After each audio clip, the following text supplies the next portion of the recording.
恋人に初めて家に誘われたらあなたはどんな期待をしますか？ 22 歳のトラック運転手オスカー・ベラスケスは付き合って間もない彼女レジーナの家に向かっていました。オスカーが一目惚れで交際を開始した美しい彼女、そんな彼女レジーナが初めて家に誘ってくれたんです。レジーナは彼を家に招き入れると地下室へ案内しました。オスカーはただただ目の前の彼女に夢中。彼は気づきもしませんでした。まさか自分の後ろに誰かが忍び寄っているとは。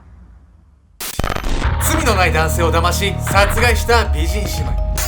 犯行後、彼女たちは巧妙に警察の捜査を交わし続けます。しかしその最後には正義の裏切りがあったんです。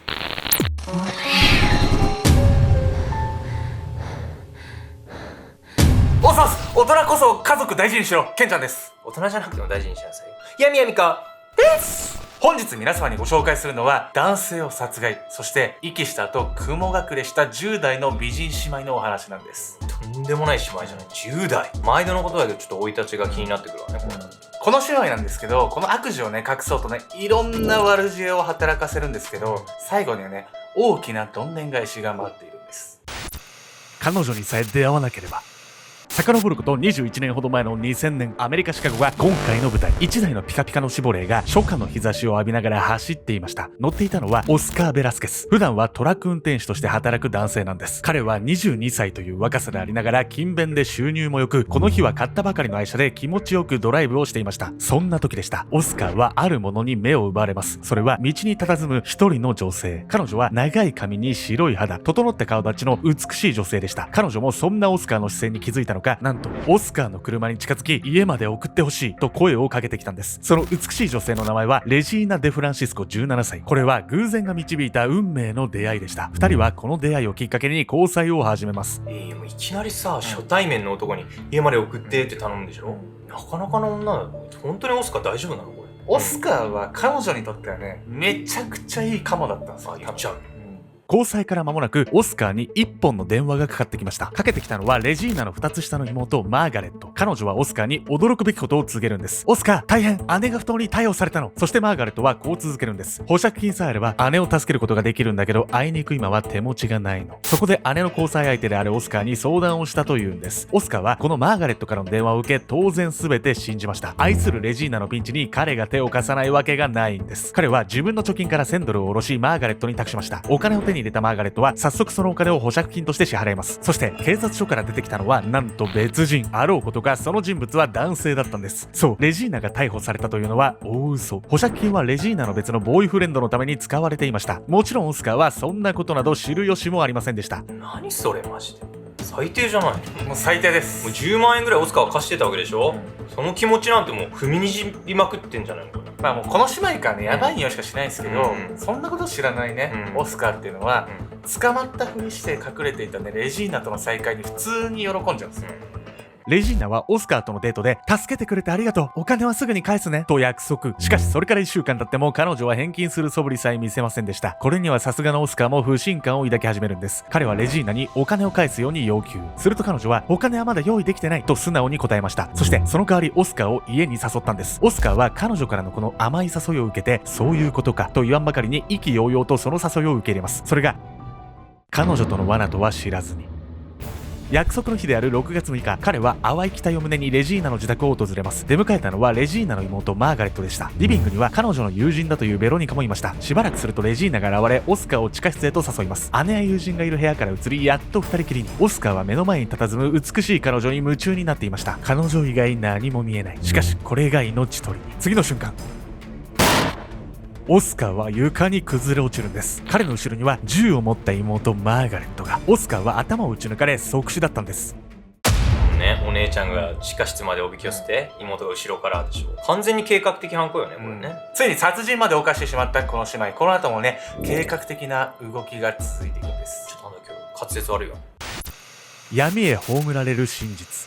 オスカーの頭を撃ち抜いたマーガレットは倒れて彼に近づくとまるでとどめを刺すかのように頭を蹴り上げました。そして彼が身につけていた銀のネックレスと財布の中の現金600ドルを奪うんです。続いて姉妹は協力しながら床に広げていた布でテキパキとオスカーの遺体を梱包。実はあらかじめオスカーの足元には防水シートとシーツが敷かれていました。彼女たちは用意周到にオスカー殺害の準備をしていたんです。オスカーの愛車に彼の遺体を乗せると姉妹は近くの空き地に移動。引火性の強いマニキュアの除光液をオスカーの遺体にかけ燃やすんです。さらにオスカーの愛車も遺体から数キロ離れた場所で燃やして処分。こうして姉妹は物的証拠となる可能性のあるものを全て隠蔽したんです。当初ね、彼女らの計画ではね、車を売ってお金にしようと考えていたそうなんですけど、結局うまくいかなかったです。結局この姉妹はさ、お金目的でこんなことやってるわけ。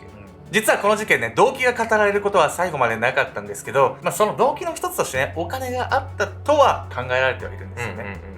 オスカーの遺体を燃やした際に発生した不審火はすぐさま近隣住民によって通報されるんです。警察が駆けつけた現場から焼け焦げたオスカーの遺体が出たことであっさりと事件が発覚。警察は遺体の身元をすぐさまオスカーだと特定。そしてオスカーの交友関係を洗い出したことで交際相手であるレジーナが容疑者として浮上。警察は早速レジーナと彼女の妹であるマーガレットの取り調べを行います。しかし姉妹は一貫して容疑を否定。この時特に確信となる証拠も出てこなかったため警察はやむなく姉妹を釈放するしかありませんでした。しかしこれで警察が諦めるわけがありません。捜査を進める中で彼らは姉妹の友人であるベロニカにたどり着いたんです。そう、彼女はオスカーがレジーナの家を訪れた時に遊びに来ていた友人。事件の一部始終を目撃していたベロニカはこの事件を自分の中に留めておくのに限界を感じていたのか、警察の聴取に応じ事件の顛末を全て証言したんです。ベロニカのこの証言を受けた警察はついに姉妹の逮捕状を取ることに成功。身柄の確保に向けて動き出すんです。しかし時すでに遅し。この時にはすでに姉妹は忽然と街から姿を消していました。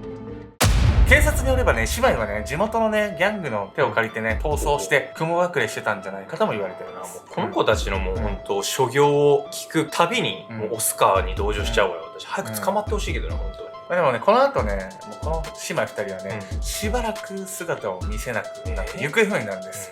しかしね、あることがきっかけでこの2人は逮捕されてしまうんです。事件を動かしたテレビ番組。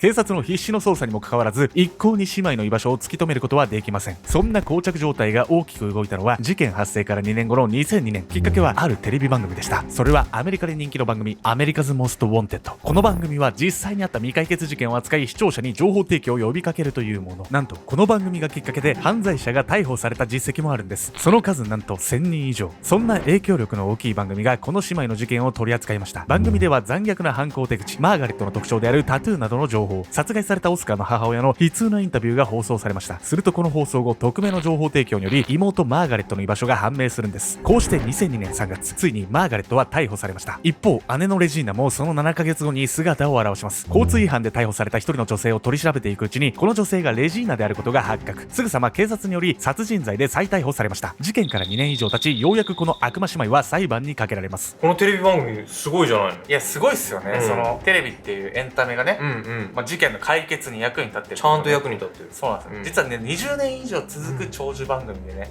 今でも特番が組まれたりね、やってる番組でもあるんですよね。とにかくね、捕まったんだからちょっとしっかり罪を償ってほしいところであるけどね、私はずっと。でもこんなやばい姉妹なんでね、こんなとこじゃ終わんないですよ。もう一悶着ね、あるんです。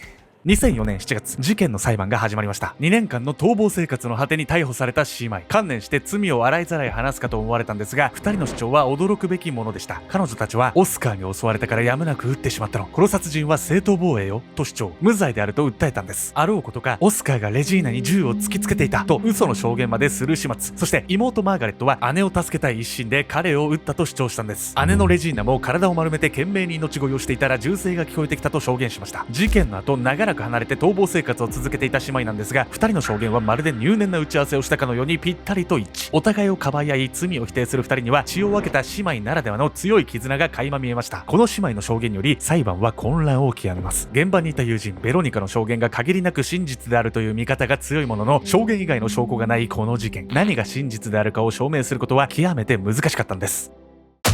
めちゃくちゃなこと言い出してんじゃないのこいつら。悔しいけどさ、証拠が他にないから彼女たちが嘘ついてるってことも証明できないわけよね今ね。まあそうですね、疑わしきはね罰せずっていうね原則があるんでね、まあ、逮捕されてもねそれでもなおこの姉妹は協力し合ってるんですよ、姉妹の絆って美しいんですけど、この場合はね本当に厄介なものですよね、気持ち悪いぐらいの絆。実はねこの裁判ね、新たな証言者が現れてこの姉妹の悪事がどんどん暴かれていくんです。身から出たサビ。正当防衛という主張によって裁判を攪乱させた姉妹。しかし法廷に登場した新たな証言者たちが彼女たちの罪を決定的なものにしたんです。その証言者とは姉妹の他の友人たち。彼女たちは妹マーガレットがオスカーを撃った後に頭を蹴ったことや、姉レジーナがこの犯行を緻密に計画していたことなどを詳しく語りました。しかしなぜ現場にいなかった彼女たちがこんな詳細を知っていたのか。それは他でもないんです。この姉妹から直接聞いていたから。脇やめえな。姉妹は犯行後まるで武勇伝を語るように友人たちにオスカー殺しを自慢していたというんです。言うわよね、こういうなんかさ、自分悪いことしましたってのをさ、ちょっと自慢話みたいに、なんか地元のヤンキーとかいるわ、い未だにいるわ。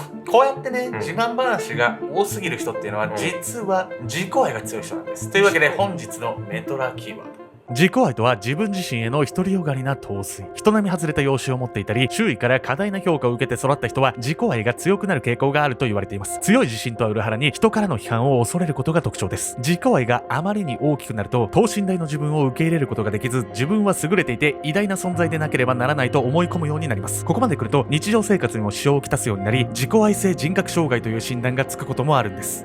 まあね、自分を過大評価しちゃって、それによって自分自身首絞めてるってことね。まあそういうことなんですね。